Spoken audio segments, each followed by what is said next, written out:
Hey guys, I'm JanetOnOccasion, and today we are taking a look at the Total War Warhammer 3 Nurgle roster reveal, which I think is probably the most boring title, but it's hiding a lot of cool stuff. Well, it's not really hiding it, it's really wearing itself on its sleeve, isn't it? But hey, it's the roster reveal. I was hoping for a fun pun, or, you know, welcome to the jungle, baby, Warhammer 3 Nurgle reveal, I don't know, something, but, I mean, I can't really complain. It's what we've been asking for. It's only what I've been asking for. So, the inexorable spread of... Hang on a minute. This isn't by Ben. It's just by Total War. Oh, that's sad. Oh. Can't thank Ben now. Any idiot could have done this, I don't know. Anyway, the inexorable spread of Nurgle's forces across the world is assisted by his many plagues and diseases. However, like any other major chaos power, there is also a swarm of demons at his behest, skittering and marching across the battlefield. The coming of Nurgle is accompanied by the laughter and joy of smiling demons, a tide of rolling infection, though affection comes with it too, that grins as it moves. They are as thoroughly without mercy as any Warhammer race, but they think they're doing you a favour. Wonderful. So, long-time readers know exactly which paragraph this is. It's the one where I tell you Warhammer 3 is still in development and things could change before release. More and more gameplay footage is becoming available, and this still isn't the place we want to drop every little stat. It'd make the article even more massively long than it already is, for one thing. Keep the feedback coming via your preferred platforms and enjoy a look at the forces of the Plague God. Hey look, it's the... well, it's not the Plague God, but certainly his Snot Pope. I'm going with Snot Pope. Yeah, I've decided. So, Kugath the Plaguefather. Whilst other great Unclean Ones work to spread the plagues already extant, Kugath the Plaguefather is fascinated by the breeding of new and virulent life. Kugath aims to one day breed a contagion that can infect the gods themselves. The Plaguefather rides upon a massive palanquin, bedecked with alchemical paraphernalia, vials full of seething powder, flasks of indescribable liquid, and Hessian sacks stuffed to bursting with Nurglings. This great bulk is held aloft by a carpet of straining Nurglings, and Kugath is attended on by countless others, all bred from the Plaguefather's Pox Riders. So, my throat is still a bit sore, by the way. So I will be drinking a cup of tea while we go through this. And if you mind, you're in the wrong place. So, so this kind of, I like and hate it, but... you know, I think I'm leaning more towards liking it. So, this guy's thing, right, Kugath's thing, is that he likes creating new diseases, which, of course, we have gameplay mechanics in Nurgle's faction. We have, you know, Nurgle's Cauldron, or whatever it's called, that will be all about creating new diseases, right? Creating new plagues to spread around. And so I love that that is a built-in Nurgle mechanic, just like baked into the faction, rather than exclusively for this guy. It's not this guy's Cauldron, it's Nurgle's, you know? It's the faction that gets it. But it does make me wonder, what the hell is this guy going to have? If not something pertaining to that. In which case, is he just going to have, like, just do that but better? But then we have nothing to compare it to because we have no other Nurgle lords yet. So where's the... you know, where's the complexity and the additional mechanics and stuff going to come in? I don't know. But it's Kugath, and look at him, he's a champ. So definitely a good sort of pin-up for Nurgle, for sure. So in battle, Kugath operates as the campaign's earliest available artillery piece, hurling explosive Nurglings across half the map to detonate in the ranks of his enemies, which is... the poor little Nurglings. They mean well. They probably enjoy it, it's fine. I'm sure they enjoy it. They seem to enjoy everything. So anyway, he's an expert spellcaster in the Lord of Nurgle, a uniquely powerful demon summoner who can bring more of those explosive Nurglings onto the battlefield, and one very smelly boy. While not a titan of single combat, he is still a great Unclean One of immense power and renown, and thus not an easy target for anyone or thing. A great leader of his armies and an inspiring figure to all those that bear the mark of Nurgle. From atop his Nurgling palanquin, he preaches the word of his lord, inspiring all who hear it and don't consider it the most rotten filth imaginable. Yeah, sounds about right. So, Lord of Nurgle, of course, and as a mount, none, technically, but he rides a Nurgling palanquin as default, so he has no mount options, but he does have a mount, I think is a better way of saying that. But I mean, isn't that superb? Just this little tiered Nurgling platter. So I will mention, they did mention with Greasus, obviously couldn't be carried by a bunch of Noblars. They said, oh, the animation, all the rest of it. And I have seen people point to Kugath being like, oh, well, he gets it. Yeah, but look, rigid pieces. So all they have to do is have the Nurgling's hands remain at the exact same level. Even if that level changes a bit, the hands just need to hold that. It's not like flesh on flesh, where both of them are going to react to physics. If Greasus topples to one side a bit, his fat will squash the ones at the bottom, and they need to be animated to look, like they're trying to keep it up more while flesh folds over them. There's so many more intricate bits, but when it's all just rigid stuff, it's very easy just to have a skeleton just hold something up and just sway, right, with it. Just their torso can sway and their legs can run around, right, and it'll look natural. So this is infinitely easier to animate, for sure. So, I thought I'd point that out. It's just, this is clearly easier to animate, but it should look brilliant. Whereas Greasus would take forever to animate and probably look a bit shite. Let's be honest. Probably wouldn't look very natural, Things carrying a big flabby boy. It's just not going to look right. So I'm glad they just put him in a wheelbarrow and, they can save the Charlemagnes for something else, frankly. So anyway, Nurgle Lords. Herald of Nurgle. The longer a victim can endure against Nurgle's rot, the greater in the Plague Lord's sight the resulting demon shall be. From the souls of such hardy individuals are shaped the repulsive Heralds of Nurgle, who march in the demonic legions as proof positive that even the strongest and ablest cannot indefinitely defy disease. Heralds of Nurgle possess a strength and hardiness that belies their rotten frames, as well as a jovial nature somewhat at odds with the world-weary aspect of their droning minions. So, I mean, these look amazing. The concept art on these guys is just incredible. Just so disgusting. I love them.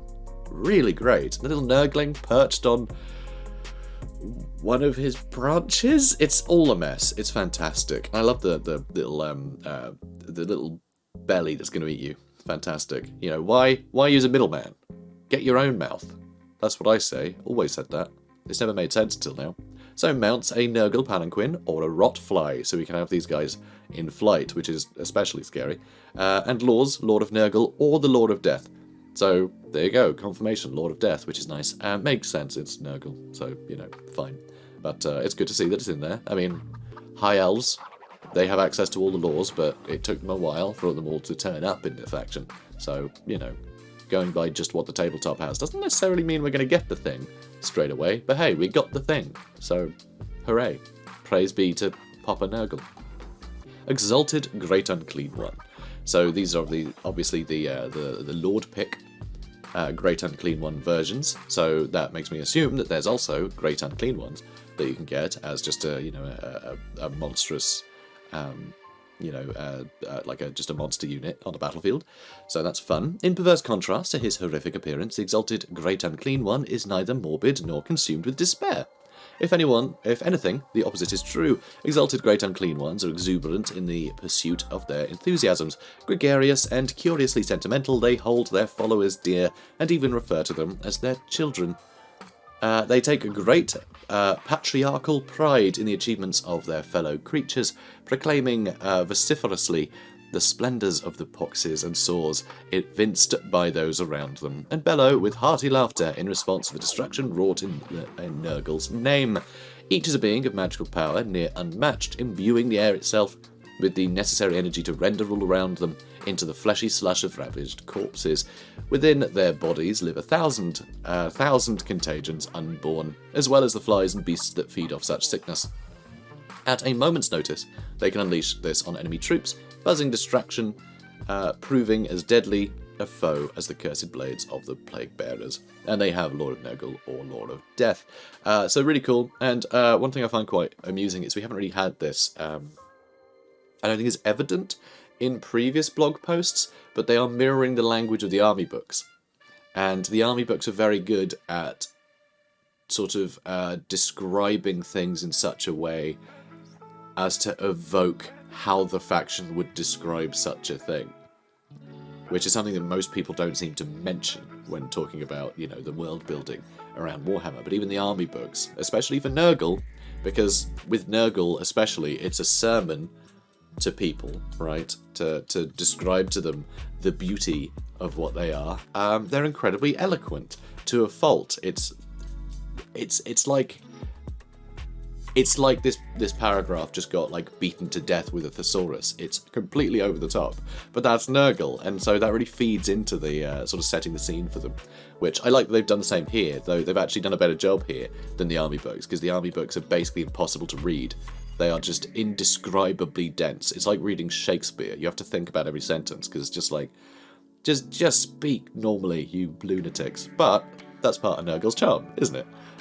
You know, it's this sermonic, overly sort of, I don't know, I don't want to use the word sermonic again, I might have made that word up for all I know, but it's just sort of overly pretentious, you know, sort of biblical. It's fun, it's really fun, so I like that that's actually being sort of reflected in the descriptions in this blog post, because it sets a scene for Nurgle really well. So anyway, Nurgle heroes, Cultist of Nurgle, and again I say this every time we see these, I'm sad that a Cultist of Nurgle is a hero, and not like, you know, there'd be like some kind of cult leader, right, as a hero option, and then just like units of cultists, because I think just something akin to flagellants, but just cultists, I think would be great. I'd like to see that. I mean, 40k have units of cultists, right? I'd love to see that in these armies, where you just got cultists that are just rabble. I mean, you've got the marauders, but just to have, the people who have had their minds rotted away by the sight of the demon horde, you know, and immediately have sort of bent their will. These aren't soldiers. These aren't people that have earned the right to fight for one of the Chaos Gods or anything. These are literally just the rabble that have been picked up along the way, and I think that would be fun to have. Although, you know, it's a hero option, which means he's a bit more prestigious, and I think that's a pity. But, you know, that's fine. Love the third eye on his forehead there. That's fun. And also, blindfold. Doesn't need that. He's got that eye. Awesome. But anyway, you know, they're fine. It's a nice addition. So the fell gods of chaos ask for total and complete devotion from their mortal followers, and they grow strong upon the conflict and slaughter they unleash. In exchange, the ruinous powers offer their dark blessings, gifts that make the faithful mighty indeed. The mark of Nurgle manifests itself in a variety of disgusting afflictions. A cloud of flies accompanies its bearers, making them difficult to target. It's very handy indeed. Cultists exist to spread the corruption of their god, Nurgles in particular. His most devoted servants carry plagues and worse the world over, infiltrating towns and armies to use their very bodies as fuel for the spread of his glorious gifts. These plague cultists exist purely for that purpose, outside of the normal deployment of cultists. While normal cultists can serve in battle, they are a stronger force wandering the world, spreading corruption, sabotaging enemy plans, scouting, and generally making a rotten nuisance of themselves, which is very fun. Although, generally, the sort of insidious nature of chaos cults is that they operate within cities and go completely unnoticed, right? This doesn't look like someone that would go completely unnoticed. Just saying. Just saying. Plague-ridden. Though they... And hang on a minute. Though, actually, now I'm seeing this, it doesn't say that they have any magical lore, which could be the unique aspect here. They could be a hero unit in Nurgle's army, but because they're not a dedicated spellcaster like the other cultists are, then, yeah, it doesn't conflict with their actual purpose of spread disease, guys, go spread plagues. So that's kind of interesting. So they're sort of worse than the other factions on the battlefield, potentially. You know, we don't know what else they're going to have, what stats they've got or anything, or abilities or items at their disposal, I don't know. But, yeah, it seems that they've made them less of a necessary unit in battle, so that they're freed up to spread their plagues, which I kind of like. I think it's an interesting way to do it. So we'll have to see how that plays out when we can finally play the game. I cannot wait. So, Plague-ridden. Though they share many loathsome features... Yep, check. Plaguebearers are no means identical in appearance and ability, for Nurgle's rot is somewhat variable in its virulence and incubation. Once infected, your life is over. It is simply a matter of time and final result. Those hardy individuals who may consider themselves lucky, strong enough to resist the gifts of Nurgle even, do not get the last laugh. They are shaped into the repulsive Plague-ridden, who march in the demonic legions as proof positive that even the strongest and ablest cannot indefinitely defy disease. So, yeah, this is what happens if you fall to Nurgle's rot, which is his sort of trademark disease. It's pretty gnarly. Though I do wonder I do wonder, I have often wondered what his incentive is for sort of converting the ones that are most resisting his disease to turn them into a demon, you know? Sure, there'll be strong combatants. Maybe it's just a utility thing, but I feel like... or maybe punishment, I don't know. But I'd like to know the motive for Nurgle to sort of reward them. Because that's, in his mind, that's what he's doing, right? He's rewarding them with something. Because they were unwilling to die to his diseases. Which seems strange. I don't know. Maybe just some sort of darkly humorous thing. Anyway, I'd love to know your thoughts on it. Because I always find it an intriguing stance from Nurgle. But anyway, they are hubs of sickness, a beacon for their allies which increases their strength or rots away enemies when they are nearby. A Plague Ridden is also a caster, destroying enemies through magical infection and disease as much as physical. So they have Lord of Nurgle and Lord of Death, and they have the mounts Nurgling Palanquin or Rotfly. So these also get a nice, good spellcasting options and a good selection of mounts, honestly. The ability to either be on a Palanquin, where you're going to be a sturdy target, something quite sturdy to anchor the army, or a Rotfly, so you can move around and get into positions for your spells. Sounds really good. I really like it. So, Nurgling units. We have the Nurgle Infantry Nurglings. So, the rotting bowels of the Great Unclean One swell, and with pus and contagion, and within each swelling there grows a tiny and malevolent demon called a Nurgling. Physically, they are miniature versions of Nurgle himself, with friendly, mischievous faces, tiny, bloated green bodies, and limbs that are often distorted or disproportionate. They're adorable. Let's be honest, they're adorable.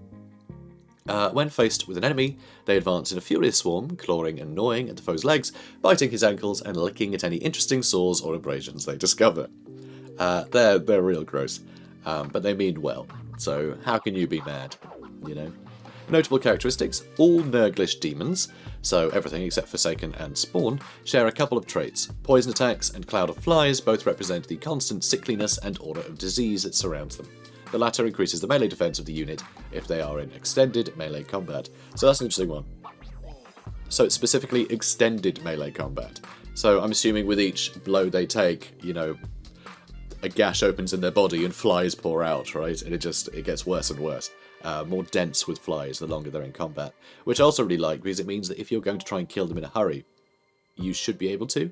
Nurgle is just a faction you don't want to be in prolonged combat with, so I think that's really interesting because again, like a lot of regeneration and stuff associated with Nurgle. So I like that idea of encouraging you to kill them quickly. You can't just linger in combat with them. That's dangerous. So I like it. Very cool. Also, it's harder to kill things quickly when you're being poisoned all the time. They're a menace. They really are. So also, demons share the causes fear and physical resistance traits, as well as granting immunity to terror and routing and causing damage when leadership drops. Very nice. Nurglings may deploy far out from the main force with Vanguard deployment, because they're good little lads. Just absolute champs. Aw. Yeah, Ben definitely wrote this. So, Plaguebearers of Nurgle, rather, which are, of course, the, plague-ridden, but, I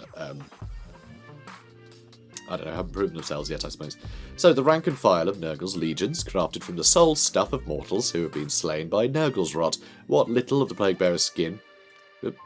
what little of the Plaguebearer's skin can be seen beneath the discharge of innumerable sores is tinged with suppurant greens and vile browns. Pus sweeps continuously from its single bloodshot eye, and the demon's forehead protrudes a single horn. Most of these have more than one horn. Just saying. Like, most of the concept art have multiple horns.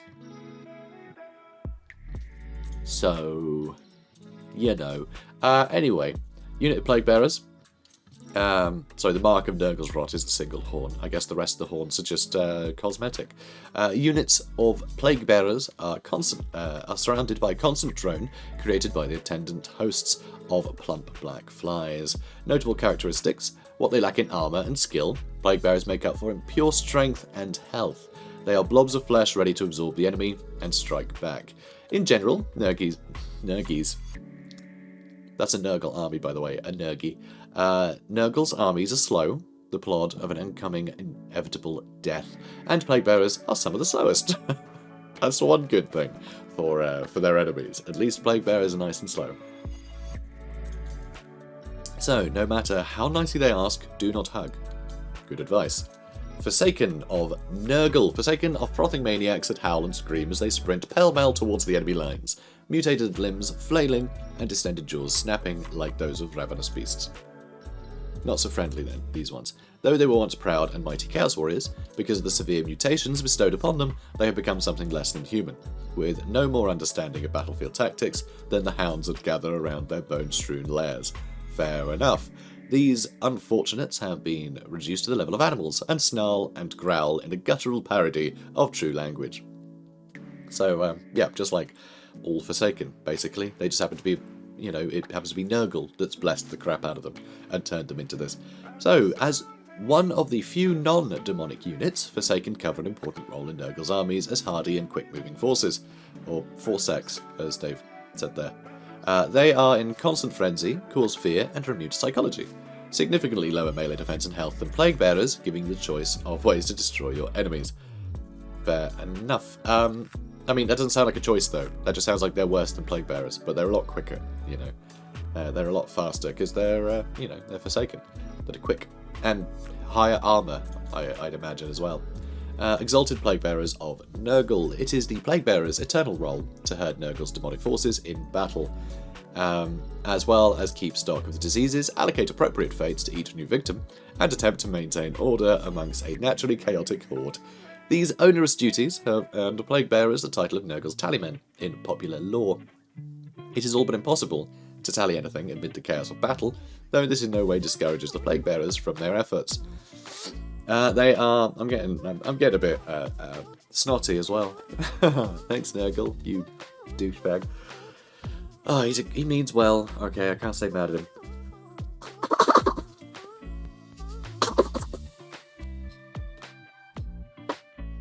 Okay, that's better. But hey, it's Christmas. Merry Christmas.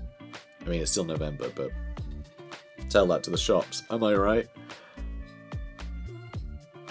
So, it is all but impossible to tally anything. They are an embodiment of the need of mortal creatures to impose meaning upon an uncaring void. Fair enough. I kind of like that, because the Chaos Gods are supposed to be like a reflection of the world around them and the people that inhabit it. So the idea of that, that sort of weird obsession with people to put everything in order. This is like a sick reflection of it. Literally, they're very sick. So, notable characteristics: bigger, stronger, and more powerful Plaguebearers. Pretty simple. The Exalted also sport a special ranged weapon, throwing small versions of the Death's Head at enemies as they close. This has armor-piercing properties, but a very limited ammunition count. This also poisons, like almost everything Nurgle does. This weakens speed and damage of any unit affected. So we'll see more about the Death's Head later on, I believe. So, Nurgle monsters and beasts. Furies are yowling shards of malevolent energy, chaos in its purest form, with little in the way of intelligence. They are utterly subservient to the whims of the Dark Gods, and shift in aspect and power as the balance of the Dark Pantheon alters. They are easily subjugated by other demons, whom they regard with a mix of dread and awe. Furies swarm at the edge of the battle, avoiding the thickest fighting if they can.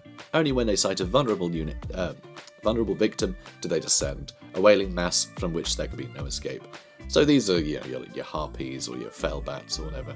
You know, just something to bog down the enemy ranged units, which I think is going to be incredibly important with Nurgle's army, because it's very, very slow. So you're going to want units like the Furies sort of helping to corral enemy skirmishers and the like. So very useful unit for sure. Notable characteristics: for a slow army like Nurgle, the extremely speedy Furies serve the harrying and outflanking purpose unfulfilled by many other units. See guys? I'm smart.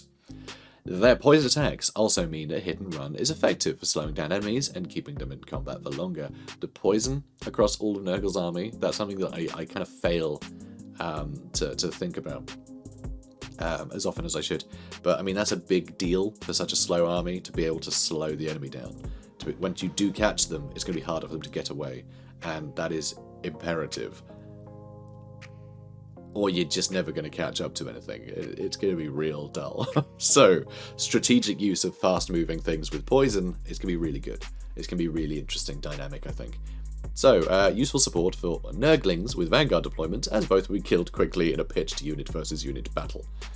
Next up, the Beast of Nurgle. So the Beast of Nurgle, I kind of love the Jabba the Hutt with a wig.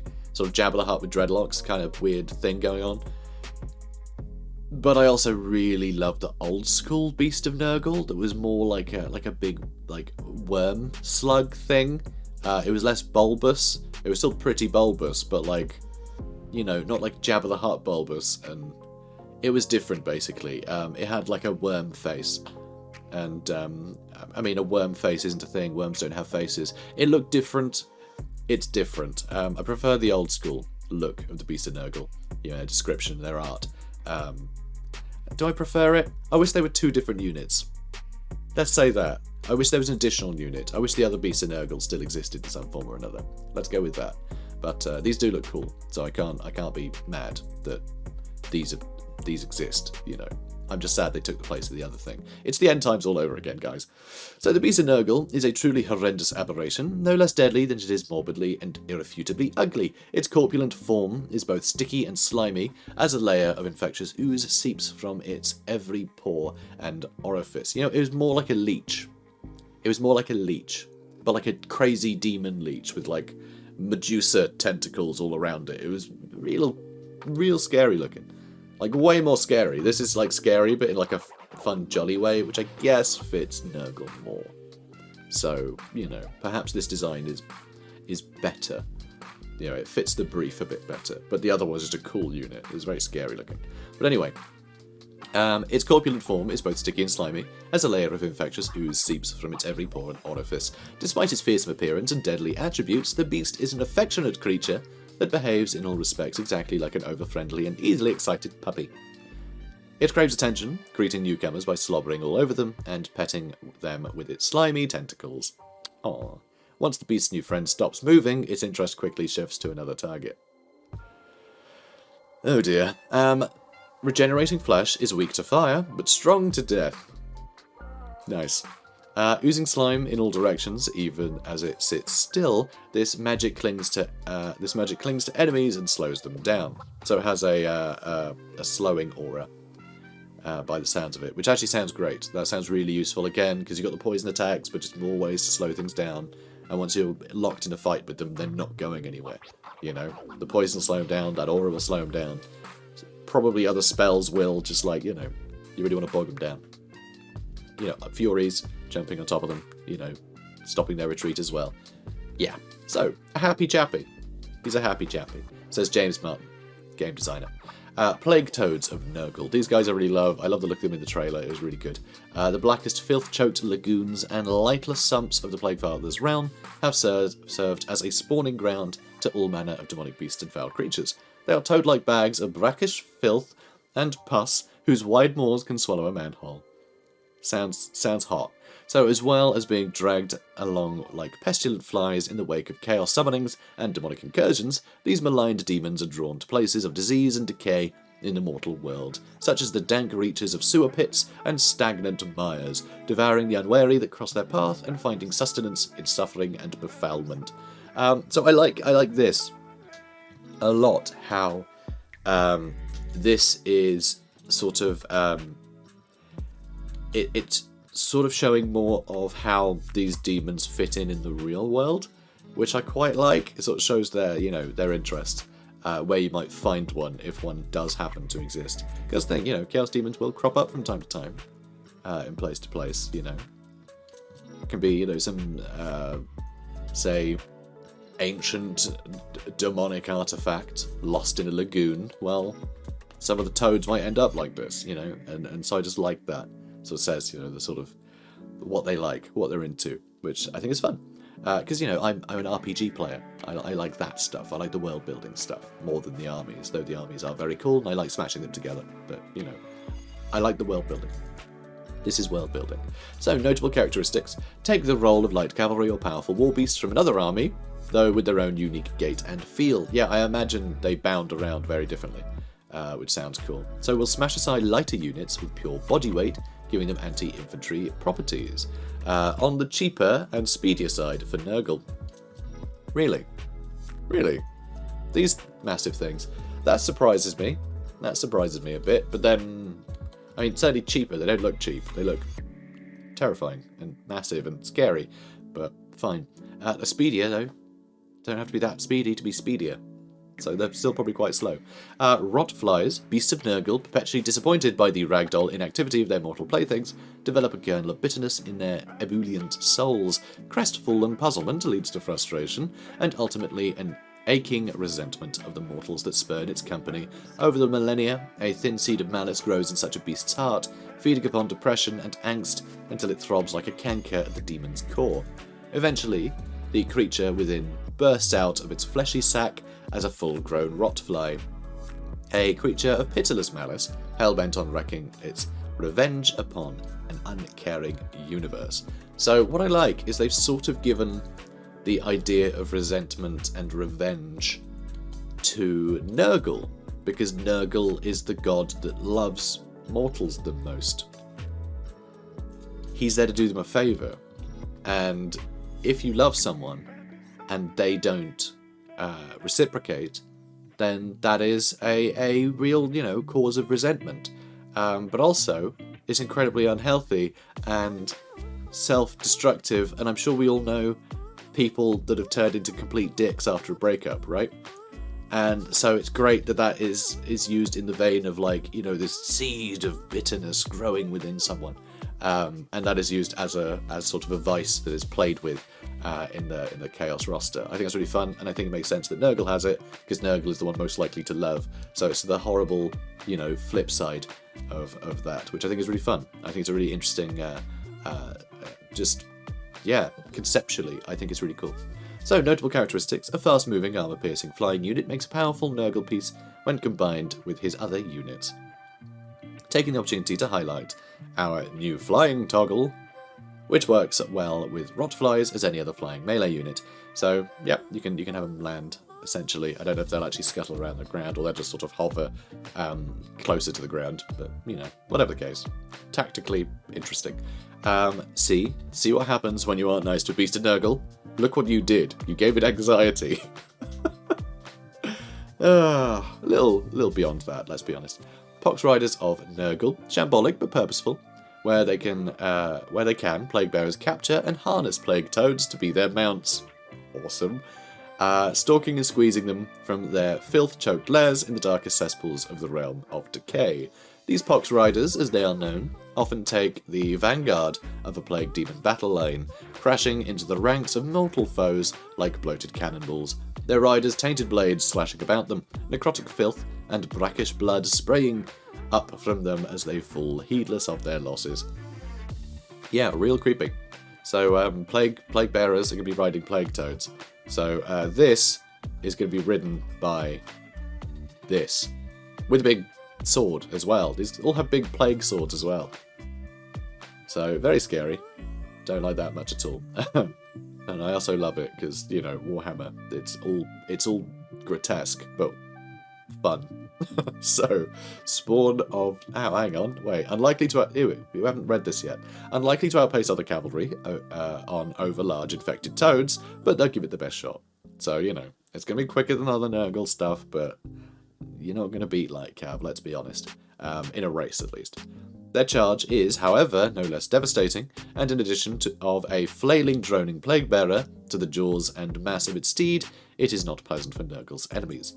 If the unit is injured, or is still replenishing after being hired, Nurgle campaign mechanics, readers, is that a frog fraction? Sure, that's a reference to the game Frog Fractions. There was a cult classic, which I've never played. I've been meaning to play that one day. Apparently it's eye-opening. So, Spawn of Nurgle. I mean, pretty straightforward, these ones. I don't think they're going to differ all that much from the other Chaos Spawn, except they'll be green now. And maybe some more slime effects added. So should Nurgle continue to pile on his dubious gifts, the recipient will devolve into a mindless, hideous creature known as a Chaos Spawn. Though the Plague God may turn his champion into a spawn if they displease him in some way, he is just as likely to do so simply as a result of inadvertently heaping one mutation upon another. Though their forms are repulsive, these gibbering once-men are revered by the followers of Chaos, for they believe that it is better to know the briefest and most vile of existences at the behest of the ruinous powers than to grow old without drawing their notice. Very cool. God, I'm really just talking like this. I'm really out of breath. It's very annoying. Just don't get a cold, guys. Just don't. It's dumb. It's stupid. Only stupid people get colds, or followers of Nurgle, one or the other. So as well as the poisonous attacks befitting any champ of Nurgle's, Spawn of Nurgle will regenerate over time. That's actually awesome because they are unbreakable, just mounds of mass that just pen anything in. They are great for that. I love having things like Chaos Spawn sort of intermixed with my infantry, because cavalry charge in, usually the infantry would go flying. They just hit a brick wall. These guys are a brick wall. So a brick wall that's going to have more staying power is a very, very good brick wall.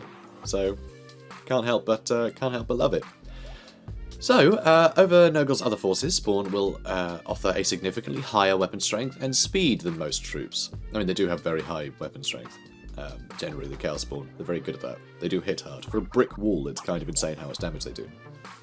But basically no armor, so, you know, there is that. On the flip side, as their high health gels well with Nurgle's other troops, and access to various healing effects. Very cool. Plague Drones of Nurgle. So the Plague Drones, these are also very fun. High-ranking Plaguebearers are known amongst the Demon Legions as Plague Drones, a title that conveys commendable humility, yet belies the power beneath. These stewards of Nurgle's garden ride into the mortal realm mounted upon rot flies, colossal demon insects whose appearance is so repugnant it leaves festering scars upon the mind. From their lofty positions, the Plague Drones can properly tally the diseases running rife across the battlefield, as well as swiftly intervene should Nurgle's divine plans meet with heavily armed resistance. When facing the unremarkable warriors of the mortal realm, a rotfly will slowly digest all meat from a skull before spitting out the plague-infused death's head that his Plaguebearer rider can hurl at the foe. Given the chance, though, rotflies will hunt down the impertinent mortals that slew their previous incarnations, opening their maws wider than physical law should allow. They consume their persecutors whole. So this ties into a couple of things we've read about other units. So the Exalted Plaguebearers, they have a version of the Death's Head, which, you know, we have here. So it's a plague-infused skull. So, you know, fun. Similar to the what's it called, the skull cannon. You know, Khorne skull cannon. Skull cannon of Khorne, or whatever. That thing. The fact that it devours a dude, uses its skull as weaponry. Same thing here. So as ammunition, really, rather than weaponry. Although plague infusion sounds pretty great. I like that. But also the rotflies, they obviously come from the anxiety of the Beast of Nurgle. So the idea that the Beast of Nurgle was killed, but these things survived. You know, from that host or previous form. And they're going to seek revenge. You know, that bitterness is going to empower them to chase down their I guess their ex-girlfriend. I don't know. So yeah, it's very scary stuff. So variants: flying war beasts, nice, and death's heads. Yeah. So I hate that they are doing this in the blog. This is, I think, the worst way to list out the variants. Because flying war beasts isn't a variant, because all of them are flying war beasts. What it means is with death's heads and not. But that's a bad way to describe it. Please stop doing that. It's just not a good way to describe them. It's very confusing, because that implies that the second one can't fly, or war, or be beastly. So don't do that. It's just not very clear. It's just not good bullet pointing, okay? So, notable characteristics. 1 extra angry, bile-spewing demon per rotfly adds a mixture of additional stats to the mix. Death's Head variant gives a powerful but low ammunition ranged attack to help soften up targets. One more for our demon riding a demon tally. Yay! And, of course, it's the Plaguebearers that do the tallying. Great Unclean One. Hey, it's this guy. So it looks great, obviously. Look at him. I mean, come on. A gigantic figure bloated with decay, disease, and all imaginable kinds of physical corruption. The demon's skin is a necrose and leathery surface covered with pockmarks, sores, and other signs of a loathsome infestation. His inner organs, rank with decay, spill through the ruptured skin and hang like rotting drapes about an immense girth. From these organs burst tiny postulant creatures called Nurglings, which chew and suck upon the nauseous juices within. Such foulness echoes the fundamental truth of the universe. While there is life, there will be ruin and decay, even unto the end of all things. Notable characteristics: has access to various spells from the lore of Nurgle, making it an all-round menace. A Great Unclean One is a truly disgusting thing to face, spreading terror through the ranks of opponents as it digests them. Yeah, I think I'd be terrified before the digestion started, if I'm being perfectly honest. Maybe, call me a coward, okay? Call me a coward. I think he's scary.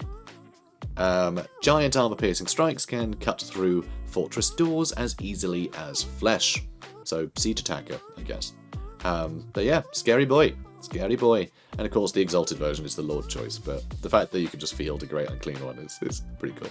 So, technically, it means you can field an army of Great Unclean Ones. Yeah? Yeah. Does that mean they're all great? I feel like that would diminish the greatness of them if they were just like, you know, out on just having a night out. Dunno. Anyway, Nurgle missile monsters and beasts. I can't talk with this bloody cold. So Nurgle missile monsters and beasts. Nailed it. Soul Grinder.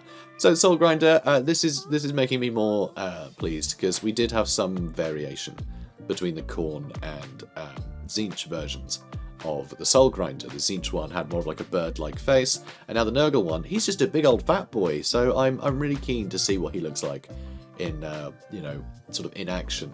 So one thing that is a bit of a shame though is the legs have remained consistent, but honestly, the completely swapped out torsos feels really good to me. Like I that's above and beyond what I thought they would be allowed to do, because I really thought they would be constrained by the limitations of the miniature kit. Because that's often the case with sort of licensing. It's you have to represent the thing that we sell or you can't do it. So, you know, it has to match the model. This doesn't match the model, which I think is brilliant. I think this is really cool. So this is really a big deal, you know, that they are really like leaning into varieties. Not with the legs, but with the rest of the model. And I think that's really cool. So when a demon's physical body is slain, he can surrender his true name to the Forge of Souls. The Dark Bargain, thus sealed. His crippled essence is bound to a mighty warp metal hulk. This is he reborn as a Soul Grinder. A Soul Grinder's clanking tread shakes the ground with every step, and it is devilishly fast for a creature its size. Able to scuttle swift as a horse's gallop, or even faster should the scent of battle touch its nostrils. Piston-driven legs thud home with sickening force, crushing into bloody paste those beneath. Notable characteristics. The Nurgle variant of the terrifying Soul Grinder can vomit globs of poisonous material at artillery ranges to destroy formations. That's very cool, and very important given the fact that Nurgle's army is incredibly slow and plodding, and just having something that can like lay down some big fire from a distance will really help deal with some of the stronger enemy units, which I think is good. I think it's really fun. I think that's a good thing to have. And it also maintains great melee capabilities of other variants, making it a fantastic all-rounder. So the Khorne one was good at melee, the Tzeentch one was good at range, and this one's just good, which sounds great to me. Other Nurgle passives make it harder in combat too, so it's going to be poisoning everything around it. Flies mean you can't escape it. It's, yeah, going to be cool. Going to be cool, I reckon. So, spread joy and pestilence. Nurgle brings disease in every sphere, on the battlefield and off of it. Weaken your enemies first, then engage them in a slow-moving but deadly plague of forces you bring. So really cool. I think there's some great stuff here. I'm really pleased. I think the faction sounds amazing. Sounds like a lot of fun. Can't wait to play it, frankly. Can't wait to play it. Sounds really good. I also love Nurgle's campaign mechanics, which you can read about, or listen to me read about in the. I'm pointing to the description, by the way. I'm not being suggestive. Link in the description for the Warhammer News playlist, and it'll be there. But I love the sound of that, so Nurgle's looking really good, looking really appealing to me. I find them so fun, so like, you know, two sides of a coin, you know, life and death, but just terrible facets from each, you know, sort of obsession and just like bitterness. It's creepy, yeah, really disconcerting. They're a sickening faction. Ha ha ha ha ha. Anyway, guys, if you enjoyed this, comment, like, subscribe, and I'll see you in the next one. Goodbye. Toodles.